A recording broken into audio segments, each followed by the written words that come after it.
Hi, everyone. Here's my disclaimer. The information in this interview may not represent the views of the station or the host. Please discuss any information with your primary care physician. Hi, everyone. This is Betsy Wurzel, your host of Chatting with Betsy on Passionate World Talk Radio, where our mantra is to educate, enlighten, and entertain. Folks, I know I say this every time because I do have phenomenal guests. And today is a very exceptional guest, in my opinion. I always wanted to talk to someone who did research on young caregivers. What do they face? What's the after effects of caregiving? What are they experiencing during caregiving? And, folks, I have said this on my videos that I used to do in my car. I have said this in my group. I've said this on the show, and I'm going to still say it. Our children are the hidden victims of this war on Alzheimer's. Make no mistake about it. We as adults think of how we feel, our anxiety, our stress. Well, think how it would be for a young child. Think how it would be for a teenager, a young adult. And this is why I'm so glad I was introduced to Dr. Feylyn Lewis, who herself is a caregiver, was a young caregiver, still caregiving for her mom. She did a research. Dr. Feylyn Lewis has a Ph.D. She is an assistant dean of student affairs at Vanderbilt University School of Nursing. She has written several publications on this subject of young caregivers. And actually one of them was in Teen Vogue, which is Youth Caregivers, Black and Brown young people cared for relatives during COVID. And we're going to give the website. I highly recommend you going on Dr. Feylyn Lewis's website and read these articles. And if you have a young caregiver in your family and you know of a young caregiver, please share the website. Share this information. And I want to welcome Dr. Feylyn Lewis to Chatting with Betsy. Thank you so much, Betsy. It's a real honor and privilege to be with you today. Thank you so much for having me. Oh, you're welcome, and it is my honor and privilege to have you on. I'm so excited. Dr. Feylyn Lewis, your story touched me and still touches me so deeply because you were a young caregiver at a young age for your mom. Could you please tell the audience how you became a young caregiver? Yeah, you're right. I was 11 years old, so I was a child when my mother was diagnosed with degenerative disc disease, and she was having what would be considered a routine surgery for that condition, only meant to be in the hospital, I should say, over a weekend and then released. But the surgery, unfortunately, was performed incorrectly, and bones from her spine were taken out that should not have, and that left my mother in the hospital and then in rehab for weeks, having to relearn how to walk. So I was 11 at the time, and I have an older brother named Ferrell. He's 7 years older than me, and he was entering to his sophomore year at college, so he wasn't living with us at the time. And he came home that weekend just to be there for the weekend because my mother was having the surgery, and he ended up staying home indefinitely because the surgery was performed incorrectly. So that began our caregiving story and journey for me as a child and then for my brother as a young adult. He was about to be 19 years old. And it was just really catastrophic in terms of the impact for our family. You know, to this day, I am appalled that my mother, who was a registered nurse herself, was discharged from the surgeon from rehab home to an 11-year-old child, to me, a child, because my brother did not live with us because he was away at college. So it's so concerning to me that we fell into that youth caregiving role because there was no one else. We did not have home health assistants or nurses coming into our home, no occupational physical therapists, no social workers. it was just me and my brother caring for our mother. And that is really... That's like so dangerous. And I'm very sorry your mother's operation got botched up. That's really sad. But you would think social service would know that you're 11, that your brother's not there, and to have someone. I mean, that's awful, for lack of a better word. Go ahead, Dr. Feyln. I can't help myself. Yes. I mean, even to this day, I just think, how was that allowed to happen? I was a child at home, and she was discharged. So what she then required at home in terms of her care, so for me, that meant I helped with her wound care, her intimate care, like helping her shower and bathe, and helping her get dressed, mobility aids. So as I mentioned, she had to relearn how to walk, so helping her with that, cooking, cleaning. And my brother, who I really owe all of the work that I do, is dedicated to him, and I see it as a legacy really from my brother.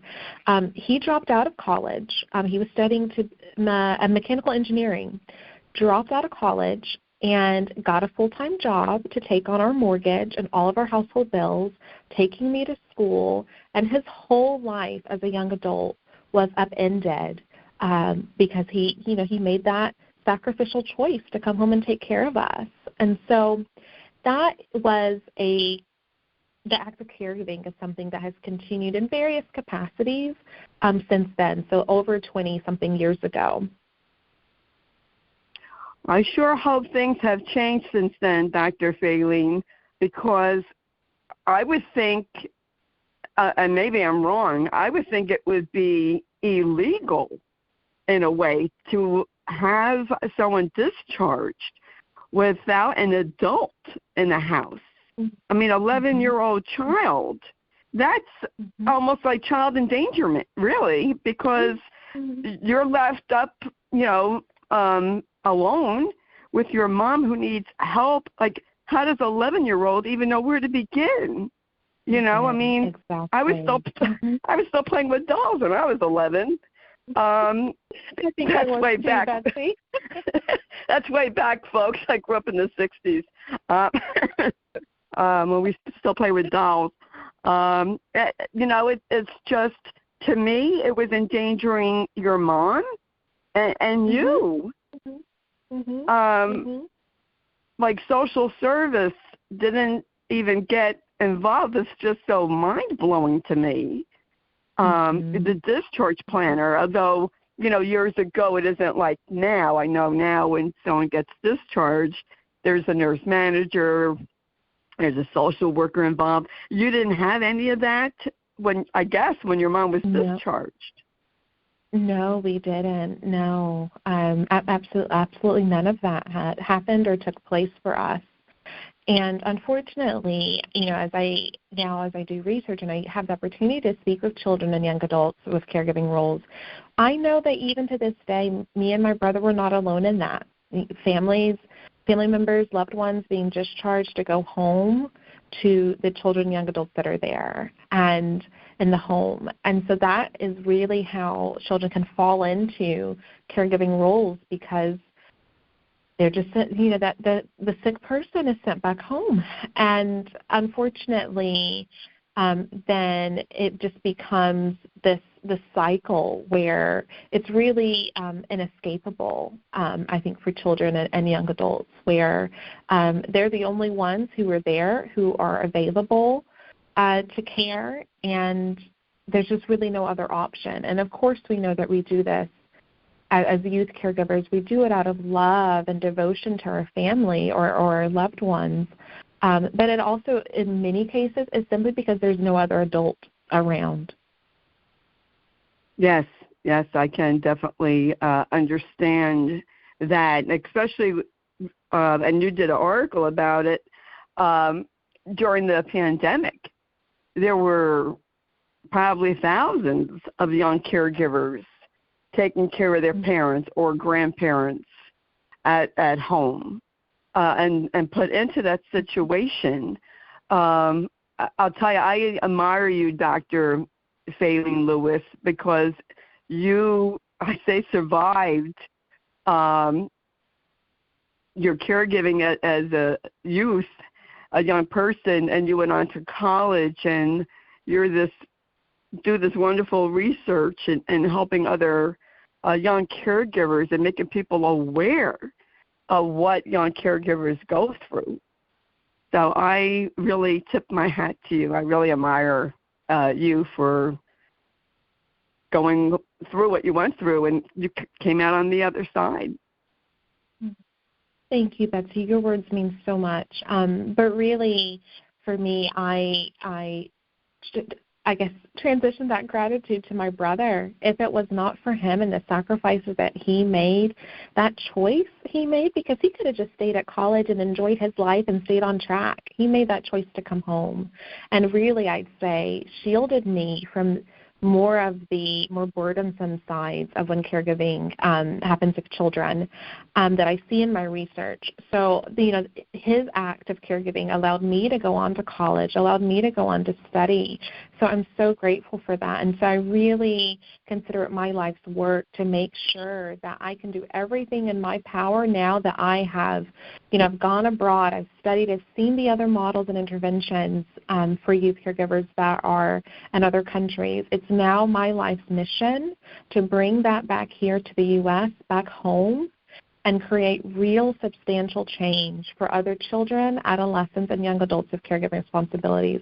I don't want any other child to go through the isolation, the fear that I went through as a child, and then for my brother as a young adult, having your life completely thrown off the track that you had for yourself.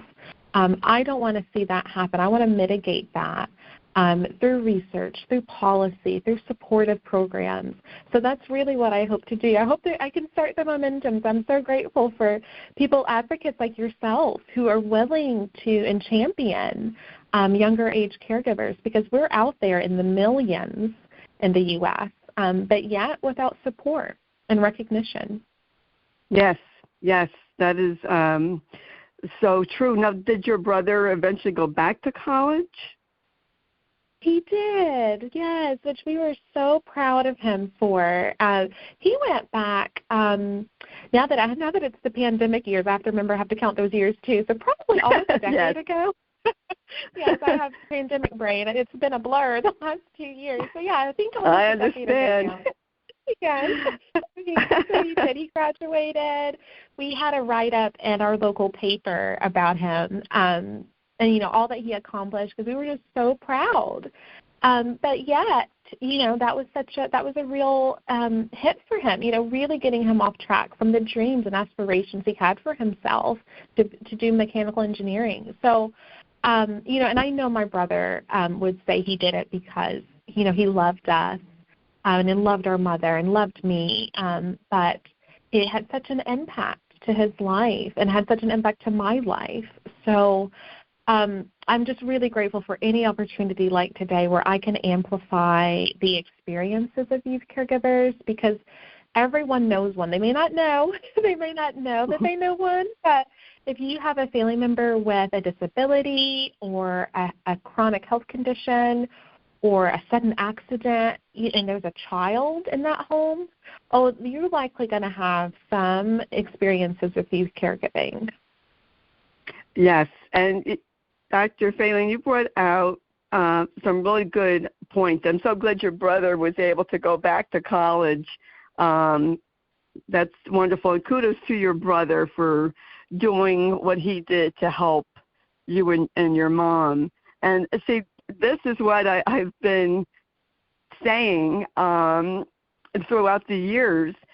The younger the parent who gets disabled or who has some kind of dementia, the younger the child is going to be. Or are these young kids going to give up time like your brother did to care for their siblings at home if there are any, to care for their parents? This is going to be facing a huge situation is going to be coming up, because people are getting diagnosed, as you know, Dr. Feylyn, younger and younger with some kind of dementia. And so the child is going to be younger. My son was 15 or 16 when we moved in with my mother-in-law, who we didn't know at the time had Alzheimer's. And so he got the full Monty of first his grandma, and then Josh was 25 or 26 when his dad was diagnosed. And Josh said, now I'm the parent. Now I'm taking care of Daddy. And, I mean, Josh was proud. He was proud to be a caregiver, and he enjoyed it. He actually, someone bought him a T-shirt that said, caregiving is my superpower. What's yours? He was. That's awesome. Yeah, he was really proud. And, you know, I think, and I'm sure you've seen it in your studies, and I'd like to talk about your research. Children can learn life valuable lessons depending on the role model that their parent or guardian is showing. I mean, Josh is compassionate, has empathy. We could teach our children this. And I've encouraged people, you know, if you know a young person who's a caregiver, take them out, take them to a movie, or give them a gift card, take them out for ice cream if they could have it, and show some kindness. Include them in an activity. And as far as parents, I encourage Josh to go out and have a good time. He went out every week. And I don't think it's right, and because I'm a parent I could say this, I don't think it's right for a parent to tell a child they can't go out because they have to take care of their parent or their grandma. Make sure your child can go out and have fun and communicate to you how they feel without judgment. Excuse me. And I let Josh communicate and vent. When he said, I hate Alzheimer's, I hate changing Daddy's diaper, I'd say, I understand, Josh. I hate it too. It's okay. It's okay to say that. And how do you feel about that, Dr. Feylyn, about children going out and having a good time and being able to vent? Yes, I'm so happy to hear that you supported your son Josh to be able to do that, because that is so important. You know, with my research, when I've gotten to talk to children and young adults, but then also their parents or their family member that they're caring for, what I also hear is that the cared for person wants the child, that adolescent, that young adult, to live their life. They want them to have fun. They want them to thrive. So I'm really careful to make sure in our conversations not to problematize the disabled person or the sick person, because really we're all in it together here. So I love that you were able to support your son and him continuing to enjoy his life, because I think that's so important. I think that is what, you know, when we start talking about self-care and resilience and preserving your own mental health through a caregiving experience or a journey like that, it's important that we allow children to really pursue leisure time, you know, to relax, to be with their friends, to be able to pursue their hobbies. You know, that helps them become certainly more well-rounded individuals, but also, just as we say the phrase, let your hair down, you know, when I truly believe, from what I've seen in my research, they harbor so much responsibility and stress and fear and anxiety and so many different emotions about what's going on in their family. If they have an outlet, if they have a moment where they get to breathe, have it where they don't need to be responsible for anything, where they can just have fun, that is so, so important, because, you know, so much of my work looks at mental health of youth caregivers, and the impacts, I wish I could tell you, Betsy, in terms of mental health are positive. Unfortunately, they have not been. It's overwhelmingly, you know, I see children with depression, anxiety, self-harm, thoughts of harm to themselves in direct association with their caregiving role. These children are under so much stress, but without outlets, without someone they can vent to, without someone trusted who understands. And I also love what you said about really wanting to foster open communication within a family. And, even from my own experience, that is a real challenge to do, because I think from the perspective of the child, you don't want to offend or hurt the feelings of the cared for person. So there's a lot of guilt that I've seen in my research that children may feel. They don't want to, some may not want to express that they want to go away to college, or that they don't want to caregive anymore, or that something's too difficult or hard for them because they don't want to hurt the person that they love. So those conversations can be very difficult to navigate. And if we as adults can give children more of a safe space to have those conversations, to be able to disclose their authentic feelings, that's what we can do. That's really the onus is on us. And it may not be with us. I'm also trained as a therapist, so I really say what would have helped me and my brother most of all would have been someone to talk to. We needed another trusted adult that we could vent to, that we could get out of the emotion, the very complex emotions that we were dealing with. That's what we need, and that's what I see when I do qualitative research of children. I ask them questions and I interview them about their experience. They always say they want more fun time, they want money, and then they want someone they can talk to. Those are the big three things I always hear. That is very important, and I'm glad you brought that out, Dr. Feylyn, because I was going to say about going for counseling or to see a therapist to encourage that with your children. Josh didn't want to go, but I had offered to take him, and because it is sometimes. I mean, I went for therapy myself. Sometimes you just need someone who's not in that situation and just help you. And that's why I tell people, if we as adults need to go to a counselor and we need to vent, then our children need to vent also. And I was going to ask you about their mental health because, like down the line, does this stress and anxiety affect them later on in life? And, children, as you know, Dr. Feyln, have, problems to begin with in social media. Suicide is on the rise.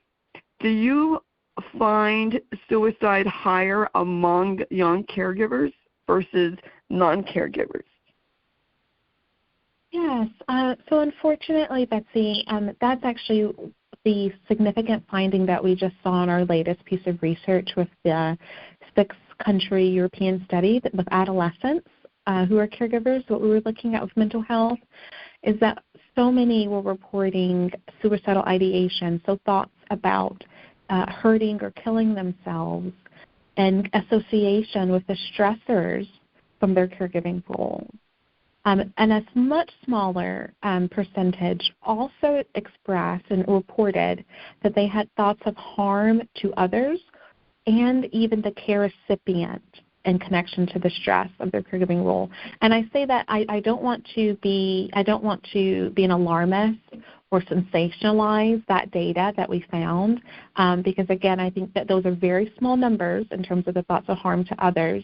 But I think it really shows and indicates the magnitude, the impact on the mental health of these youth caregivers. And that's what I think is the major takeaway and what's concerning for us as researchers and professionals and advocates.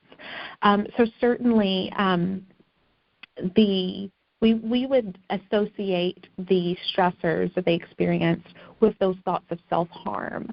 And you are exactly right to mention that we're seeing higher rates of self-harming behaviors and ideations with youth anyway because of the pandemic, because of the inequities, that are occurring in our country, the poverty that's happening, the disparity, the inflation, So all of these factors, there are a perfect, horrible storm that's brewing. All the elements are mixing together, and it's really been exacerbated in this pandemic. And, we also have real concern over the numbers of children caring for family members with long COVID. That's something that we're hoping to look at next, because we can just predict that the numbers of youth caregivers, while we already can say from research it's in the millions in this country, but with long COVID, we believe there's a new crop of youth caregivers who've never before been caregivers, but now because their loved one is experiencing long COVID, they're now uptaking a caregiving role. And we wonder about the mental health impacts from that experience as well. I think the final thing I'll say about mental health is you asked me also about the long-term impacts. So we have some colleagues that are also looking at PTSD in relation to youth caregiving because, even to think about my family experience, it was catastrophic what happened. It's really traumatic what many of these young people are going, what their families are going through. And so what we see is the hypervigilance, that's a facet of PTSD, the flashbacks, the anxiety. Those are elements that we're hoping with to actually get those findings published, that we can start making connections to. It's not just anxiety and depression, which are horrible enough on its own, but really long-term impacts we're seeing because of the trauma that families are going through. Oh, my goodness. Dr. Feylyn, I was going to ask you, I love you. I was going to ask you about if young caregivers, if they do have caregiver post-traumatic stress disorder, because I know as an adult I have that. I have caregiver post-traumatic stress. And, with my mother-in-law, I had it, but back then, I'm going to say 18 years ago when I went to a counselor, I was told there's no such thing. Now they're recognizing it, and I'm very grateful they're recognizing it, because it is real, folks. And if we have it as adults, then think of the children, the young adults, the teenagers. My heart goes out to them, because I'm a big mental health advocate, Dr. Feylyn. I've talked about mental health for a long, long time. And we need to, stop the stigma of surrounding mental health issues, and to tell our children, tell me, if you need help. I'll take you. Sometimes children are embarrassed to tell their parents or guardians that they are struggling. Look for the signs of struggling, and we all need help at some point. And what I hope changes, Dr. Feylyn, I get on my soapbox here. We need to change how we are raising our boys. Please, people, stop telling your sons or your nephews to man up, suck it up, that it's weak to cry. It is not a weakness to cry. It's not. Whether you're a man or woman, boy, girl, whatever you associate yourself with being, it is okay to cry. We're emotional human beings. And you know what I did not like, Dr. Feylyn? I did not like people telling my son and myself to be strong when Matt was dying.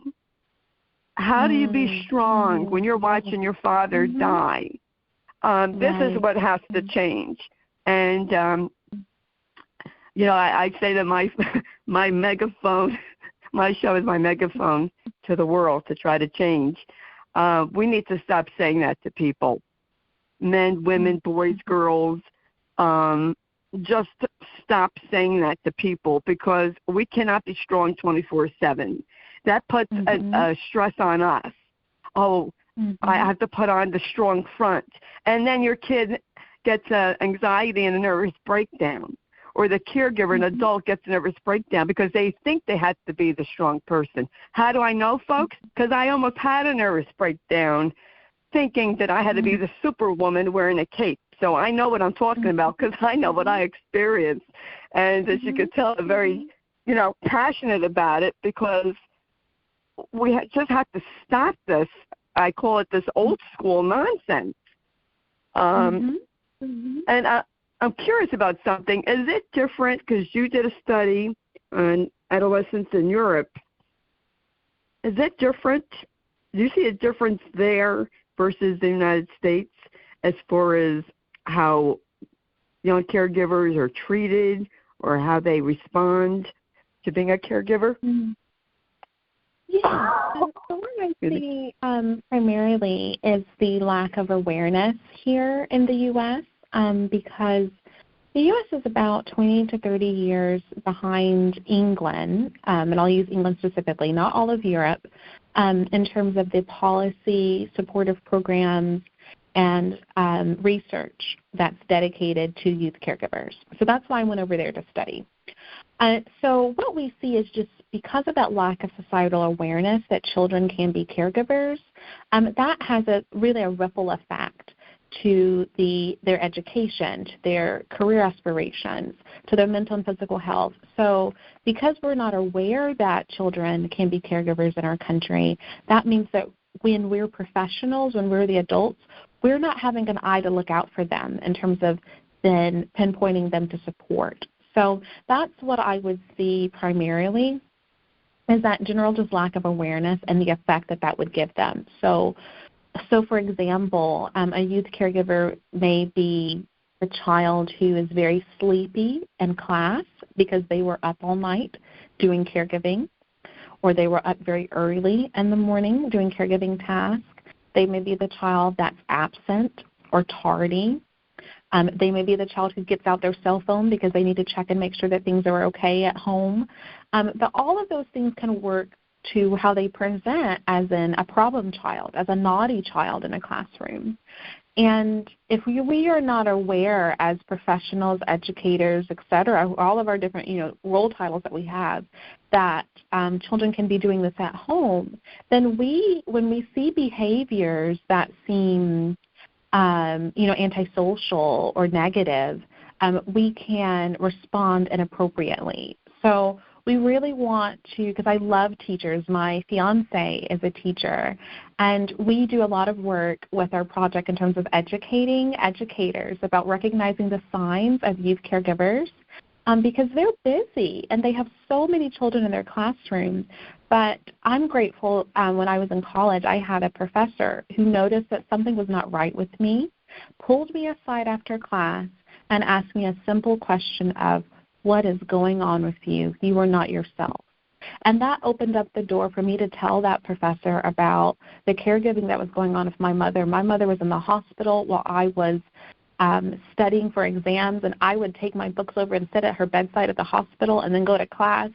So all of that was going on, and no one knew. But so I was so grateful for that that educator to stop and say, what's going on with you? Because they were able to get me connected to counseling services, which is what I needed. I needed a therapist to talk about what was going on. So yes. I really encourage those of us who are in positions working on the front lines with youth to ask questions. If you see something that doesn't seem right, ask them what's going on at home. Find out if anybody's ill. Has anything changed in their family circumstances? And since we're in the time of the pandemic, does anybody have COVID and just haven't quite gotten better yet? That may be a reason. They may be up taking caregiving going on at home, not simply acting out or having low performance in school. There may be other reasons for why they're not doing well. That is a great point of teachers to be aware if a student is showing signs of struggling. We need to be made aware of that. Dr. Lewis, you are just, I'm so privileged to be talking to you. I wish I could hug you in person. I say this over and over again, and I'm going to say it again. I am from New Jersey. I'm my father's daughter. I get a little harsh. I serve it up Jersey style. I feel this way, Dr. Feyln. When a parent or guardian cuts off communication from their child or who they're in charge of, that child is going to go to somewhere else to get advice, to get comfort, and it may not be an ideal situation. And even though we're going through our own hard time as adults, I was struggling. But I wanted to make sure that my son was okay. Check in with your children and talk to them. Let them come to you to vent. It's so, so important. And it's really, I can't express enough or say it enough how important it is. Now, my son Josh has a cognitive disability, but he understood about caregiving. He understood more about Alzheimer's than so-called intelligent people, I could tell you that. He was great with his dad, and I can't thank you enough, Dr. Feylyn Lewis, for what you're doing to raise awareness and your advocacy for young caregivers. This really touches my heart profoundly, because I have always felt that the children, as I said before, are the hidden victims of caregiving, whether it's dementia or another illness, or if it's disability of some sort, because we tend to forget that our children are going through what we're going through, and they may not tell us. They may be embarrassed. They may be afraid of judgment. And so then what are they going to do? I know I've said this already, I am a huge mental health advocate. And I'm grateful for the pandemic that it brought mental health to the forefront, and that more people, celebrities, sports stars, are saying it's okay to need help. It's okay to go for help. This should have always been that way. And I hope it becomes more acceptable. And I know I say this all the time, don't judge people because they go for help. You don't know what life has in store for you. How are you going to handle a curveball when it's thrown your way? Nobody should ever judge anyone for going for help. It's not a weakness, folks. It's the strength to say, you know what, I can't deal with this. I need help. And it's okay. I still go for counseling. I'm not ashamed to say it. I have caregiver post-traumatic, like I said before. I go for grief counseling. I'm doing much better. But you know what? I highly suggest grief counseling for when that child loses their parent, grandparent, or whoever they're taking care of. Don't tell that child not to grieve. Don't tell that child to be strong. That's wrong in my book. Because when children are told they can't express themselves, they're going to have problems. It's going to bite them, just like adults. It comes back to bite us. And I can't help it that I get carried away. I fully agree. I'm so happy to hear you be an advocate and use that strong voice that you have, because I think it's so important. So I'm just sitting here going, here. Thank you, Dr. Feylyn Lewis. I so appreciate you coming on. I know you're a busy woman, and taking the time to come on my show and talk about what you're doing. And folks, you have to go on Dr. Feylyn Lewis's website. Dr. Feylyn, could you please give your website? And they will be in the blog, folks. Okay, it is www.drfeylynlewis, so that's FeylynLewis.com. And how can people connect with you other than your website, if you would like for people to connect with you? I would love to be connected with all of you all out there. I am reachable certainly through my website. I have a contact page where you can set up a meeting with me. You can also reach out to me on Twitter. I love to tweet about relevant issues concerning youth caregivers. Again, Dr. Feylyn Lewis on Twitter. That's my handle.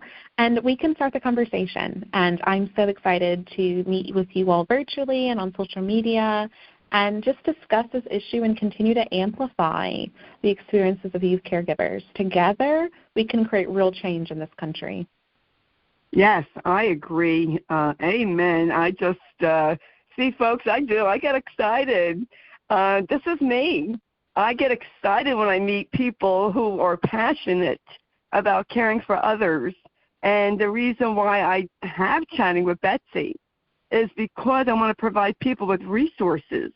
Dr. Feylyn Lewis is a wonderful resource.